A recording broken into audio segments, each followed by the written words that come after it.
Ya, selamat pagi anak didik kami kelas 9. Pada pagi hari ini kita akan memasuki bab 3 tentang kedaulatan negara KRI. Nah, jadi diharapkan kita semua setelah pada pagi hari ini besok bisa memahami tentang hakikat dan kedaulatan negara.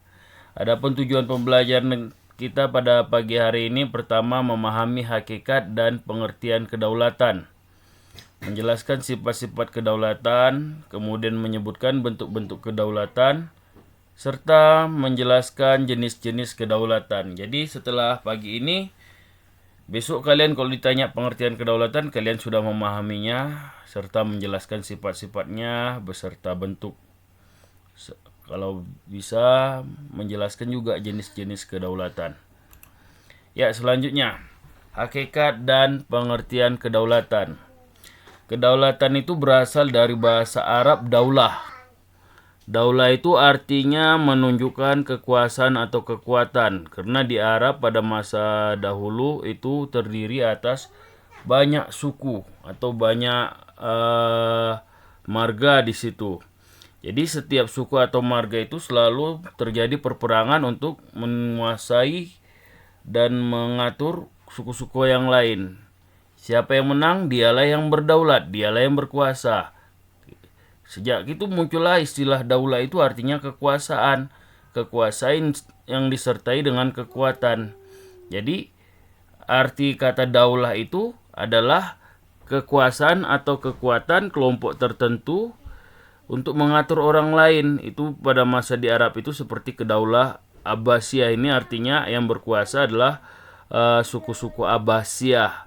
Daulah Umayyah itu yang berkuasa adalah kelompok-kelompok Umayyah, dan Utsmaniyah begitu juga selainnya. Jadi kelompok-kelompok ini daulah ini yang menguasai daerah Arab pada masanya. Jadi kedaulatan itu berarti kekuasaan yang dimiliki oleh suatu kelompok atau organisasi atau lainnya untuk menguasai, mengurus dirinya sendiri, wilayahnya sendiri secara bebas, mutlak, permanen, tidak terbatas. Jadi siapa yang berdaulat, dialah yang menguasai daerah itu, dialah yang mengatur sekehendak hatinya dengan kekuatannya. Jadi berdasarkan penjelasan tadi, berdaulat artinya berkuasa. Siap itu kita lanjutkan. Sifat-sifat kedaulatan. Ini maksudnya yang berkuasa tadi, yang berdaulat tadi itu harus mempunyai sifat-sifat kedaulatannya. Apa sifat-sifat kedaulatan itu? Pertama, tunggal atau bulat, yang artinya yang berkuasa di suatu daerah itu hanya satu orang atau satu kelompok. Karena di daerah yang begitu banyak orangnya itu pasti memiliki banyak kelompok. Jadi tunggal dan bulat itu artinya yang berkuasa itu hanya satu kelompok. Nggak boleh lebih dari satu. Kalau lebih dari satu maka akan terus terjadi peperangan. Jadi sifat kedaulatan itu pertama dia harus berkuasa sendiri di dalam komunitasnya atau di dalam kumpulan orang-orang atau di dalam kumpulan kelompoknya lah yang berkuasa. Sifat nomor 2 disebut dengan asli, yang artinya dia menguasai dirinya sendiri atau orang lain itu asli itu dari kekuatannya sendiri. Asli ini menunjukkan sumber kekuatannya. Dia berkuasa berdasarkan dari kekuatannya. Misalnya tenaganya, tentaranya, bisa juga kecerdasannya, bisa juga dari pangkatnya untuk menguasai orang-orang sekitarnya. Jadi orang yang berdaulat itu asli dia itu pintar, kuat, hebat, kaya untuk menguasai orang lain. Bukan diberi oleh orang lain. Bukan dilindungi orang lain. Orang yang berdaulat itu atau kelompok yang berdaulat itu adalah kelompok-kelompok yang kuat, hebat, cerdas. Kemudian sifat kedaulatan yang ketiga itu ada katanya permanen. Yang artinya yang berdaulat itu dia akan tetap dihargai, akan tetap dihormati, akan tetap disegani, karena dia itu mempunyai kekuatan yang asli, kemanapun dia akan dihormati. Itu maksudnya permanen. Selagi dia masih hidup, dia akan bisa berbuat sesuai dengan keinginannya, tidak bisa dibatas-batasi. Jadi kalau orang pintar itu bagaimana mau dibilang bodoh, orang dia memang pintar. Orang kuat itu bagaimana dibilang lemah, karena dia kuat. Nah, di sini yang kedaulatan itu, selagi dia masih ada, maka dia akan memiliki kekuatan dimanapun dia berada. Kemudian sifat yang keempat, tidak terbatas. Yang artinya setiap orang yang berdaulat atau lembaga yang berdaulat atau negara yang berdaulat itu, dia itu berhak mengurus dirinya itu ngapain aja, nggak ada yang batasi dia. Dia mau berbuat apa aja, nggak ada yang ngatur-ngatur dia, karena dia kuat, jadi nggak bisa diatur oleh orang lain. Itulah yang dimaksud dengan sifat-sifat kedaulatan. Jadi orang yang berdaulat atau negara yang berdaulat itu adalah negara yang berkuasa tunggal atas daerahnya sendiri. Dia asli punya tenaganya sendiri atau kepintarannya sendiri. Dia akan tetap dihormati selagi dia ada dan tidak terbatas. Yang artinya dia merdeka mau ngapain aja. Itulah yang dimaksud dengan sifat kedaulatan. Kalau kurang salah satu dari sini, maka seseorang atau suatu lembaga tidak bisa dibilang berdaulat. Misalnya kita dilindungi oleh negara lain. Nah, itu kita bukan negara yang berdaulat, karena kalau kita mau berbuat pasti minta izin dengan negara yang melindungi kita. Nah, apabila negara yang melindungi kita nggak suka atau tidak menyetujui apa keinginan kita, kita akan mengikuti dia gitu. Itu menunjukkan bahwa kita kurang kuat atau nggak ada kekuatan. Itulah yang dimaksud dengan kedaulatan, yang sifat-sifatnya harus dimilikinya tunggal, asli, permanen, dan tidak terbatas. Selanjutnya, kedaulatan itu memiliki bentuk, yaitu kedaulatan ke dalam serta kedaulatan keluar. Kedaulatan ke dalam yaitu kekuasaan atau kekuatan atau kebebasannya untuk mengurus dirinya sendiri, mengatur wilayahnya sendiri secara bebas tanpa ada tekanan atau paksaan dari pihak lainnya. Jadi mau ngapain dia suka dia, karena dia orang kuat ya, dia mau ngapain terhadap dirinya ya suka dia, karena dia yang menguasai dirinya sendiri. Kalau negara dia berhak mengatur rakyat dan wilayahnya sendiri, mau ngapain dibangunnya terserah. Kalau dia manusia atau pribadi atau individu, dia mau ngapain terserah, karena dia memiliki kepintarannya, akalnya, tenaganya, hartanya, suka dia mau berbuat. Itu yang dimaksud dengan kedaulatan ke dalam. Kedaulatan kedua yaitu kedaulatan keluar. Bentuk yang kedua adalah kedaulatan keluar, yang artinya orang yang berdaulat keluar itu mempunyai kekuasaan atau kebebasan untuk berhubungan dengan pihak lainnya atau negara lainnya secara bebas dan sederajat, tanpa ada tekanan atau paksaan dari pihak lain. Jadi kedaulatan keluar ini lebih nampak bagaimana kita berhubungan dengan orang-orang lain atau negara-negara lain. Kalau orang yang tidak mempunyai kedaulatan, maka dia dianggap rendah, atau dia dianggap remeh. Misalnya kelompok yang dijajah mana mungkin bisa bergabung dengan kelompok-kelompok negara yang merdeka. Kalau dia bergabung dengan kelompok yang merdeka, nanti maka yang berkawan dengan dia agak dijauhi dengan negara-negara yang merdeka lainnya. Bisa menjadi pertikaian juga. Jadi di situ negara yang berdaulat bisa berhubungan secara bebas dengan negara lainnya. Tapi kalau dia nggak berdaulat, tidak ada kekuatan, tidak ada pengakuan, maka dia tidak ada kewenangannya untuk berhubungan dengan orang lain. Nah, contohnya loh, kalau kita sudah pintar, ada pekerjaan kita, ada penghasilan kita atau ada pangkat kita kalau ada ngapa-ngapain pasti ditanyain karena kita udah ada tenaganya. Tetapi kalau kita bodoh gitu, nggak ada pekerjaan, nggak ada duit, maka kayak mana kita mau berhubungan dengan orang lain? Nah, disitulah kedaulatan keluarnya nampak gitu.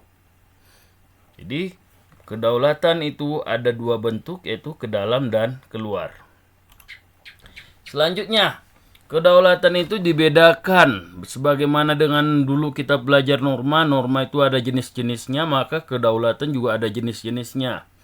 ada 5 jenis kedaulatan yang dikenal, yaitu pertama kedaulatan Tuhan, yang artinya kekuatan atau kekuasaan yang dimiliki oleh Tuhan untuk mengatur segala ciptaannya. Jadi di sini kedaulatan Tuhan adalah kekuatan Tuhan terhadap semua ciptaannya. Mau ngapain dia ya terserah dia gitu. Mau dibikinnya orang lahir, orang mati ya kehendak dia, nggak ada yang bisa ngelawan gitu. Itulah nampak kedaulatan Tuhan. Selanjutnya ada kedaulatan rakyat. Kedaulatan rakyat adalah suatu kekuatan tertinggi, di mana kekuatan tertinggi itu berada di tangan banyak orang atau rakyat. Nah, jadi kekuasaan atau kekuatan yang dimiliki oleh banyak orang itulah disebut dengan kedaulatan rakyat. Kumpulan banyak orang ini atau rakyat inilah yang membentuk negara atau pemerintahan. Itu kita dapat lihat itu. Kalau dalam masa-masa pemilihan umum itu, rakyatlah yang memilih siapa menjadi presiden, siapa yang mau jadi menteri atau yang mau jadi kepala daerah atau menjadi kepala desa, harus dia mendapatkan dukungan dari rakyat. Kalau rakyat nggak mau, ya dia nggak bisa jadi presiden, gubernur atau lainnya. Nah, di sini nampak kedaulatan rakyat. Rakyatlah yang berkuasa. Di sini dalam kedaulatan rakyat harus nampak banyak orang, nggak boleh individu.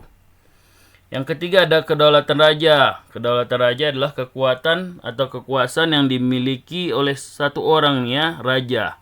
Kekuatan atau kekuasaan yang dimiliki oleh seorang raja untuk mengatur rakyat dan wilayahnya. Jadi dalam kedaulatan raja ini yang berkuasa raja. Raja itu mempunyai banyak pasukan, banyak harta, banyak tentaranya. Jadi dengan itu dia bisa mengatur rakyatnya.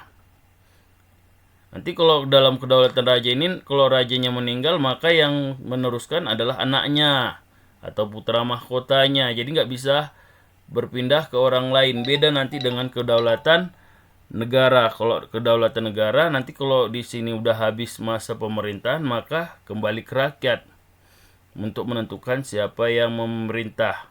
Tapi dalam kedaulatan raja, kalau rajanya udah mati, nggak ada lagi kembali ke rakyat, tapi anaknya langsung. Kalau ada yang melawan, maka tentara kerajaan akan mengurus siapa yang melawan dan membangkang. Jadi yang udah dijelaskan adalah kedaulatan Tuhan, yaitu kekuatan atau kekuasaan yang hanya dimiliki oleh Tuhan untuk mengatur alam semesta. Kemudian kedaulatan rakyat, kekuasaan tertinggi berada di tangan rakyat untuk membentuk negara atau membentuk pemerintahan. Kedaulatan raja adalah kekuasaan atau kekuatan yang dimiliki oleh kerajaan atau seorang raja untuk mengatur rakyat dan wilayahnya. Selanjutnya kita membahas tentang kedaulatan negara.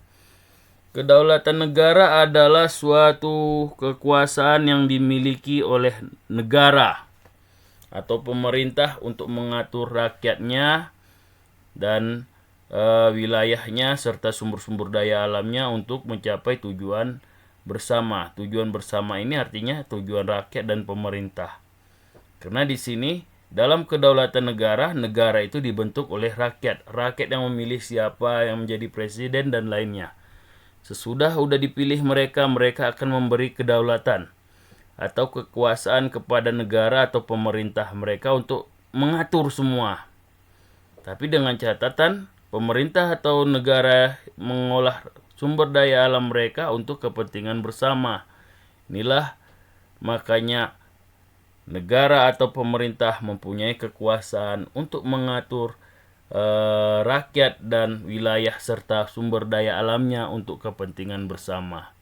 Nanti kalau rakyatnya nggak suka nanti di sini nggak cocok dengan sistem pemerintahan, maka pemerintahan akan bisa diganti dan dibentuklah sistem pemerintahan lainnya. Tetapi selagi pemerintahannya baik, rakyat akan terus mendukung pemerintahan demi mencapai tujuan bersama. Jadi di sini perlu dipahami kedaulatan negara atau kedaulatan pemerintah itu diberikan oleh rakyat kepada orang pilihan untuk mengatur mereka. Selanjutnya terakhir adalah kedaulatan hukum. Kedaulatan hukum adalah kekuasaan tertinggi itu berada di dalam peraturan perundang-undangan. Ini beda dengan kedaulatan Tuhan, ini jelas beda, ini nggak bisa kita sentuh. Ini berbeda dengan kedaulatan rakyat, kedaulatan raja, dan kedaulatan negara. Di sini kalau dalam kedaulatan rakyat, maka yang nampak berkuasa adalah rakyat. Ada orangnya, ada subjeknya. Dalam kedaulatan raja, yang berkuasa adalah raja, nampak orangnya atau subjeknya.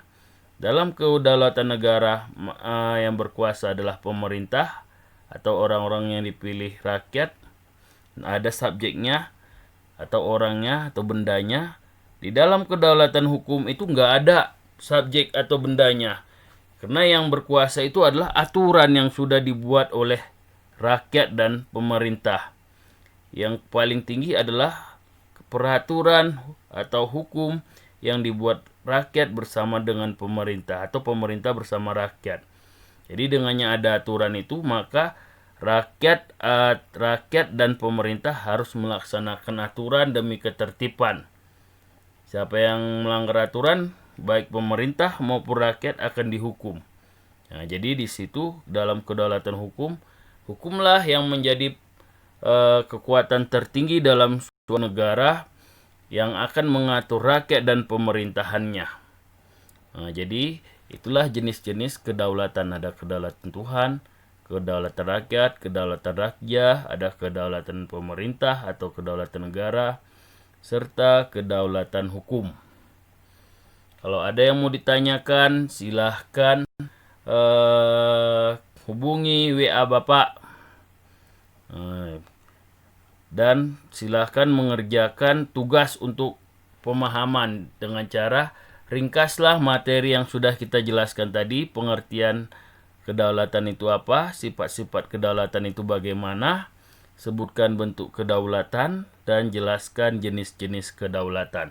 Nah, silahkan kalian tulis 4 soal ini di dalam lembar kerja kalian atau dalam buku latihan. Nanti dikumpul pada pertemuan 2 minggu yang akan seminggu depan. Dikumpul minggu depan dalam lembarannya itu untuk mendapatkan penilaian harian. Nanti Bapak kirim juga link-link untuk latihan. Sekian pembelajaran kita pada pagi hari ini.